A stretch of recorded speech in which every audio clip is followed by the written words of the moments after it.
বাংলা নামক কোনো শব্দ মানচিত্রে ছিল না। ভূমি এখানে স্থির নয়, এই যেন এক জীবন্ত ক্যানভাস যা প্রতিনিয়ত নিজেকে এঁকে চলেছে।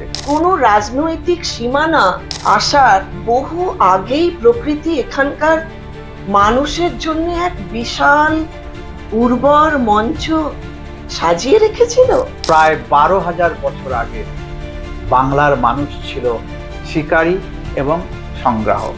নদী ছিল সেকালের হাইওয়ে, সুপার হাইওয়ে, মহাসড়ক যাকে আমরা বাংলায় বলতে পারি। ইতিহাসে বাংলার নাম প্রথম কবে আমরা আনুষ্ঠানিকভাবে পাই? বাংলার উল্লেখ আছে স্বতন্ত্র পূর্বাঞ্চল হিসেবে। সম্রাট অশোকের সময় থেকে শুরু হয় এক বড় পরিবর্তন। এই সীমান্ত অঞ্চল থেকে রাজনৈতিক শক্তি হওয়ার রূপান্তরটা কিভাবে হলো? রূপান্তরটা ঘটালেন একজন বড় মাপের মানুষ, শশাঙ্ক।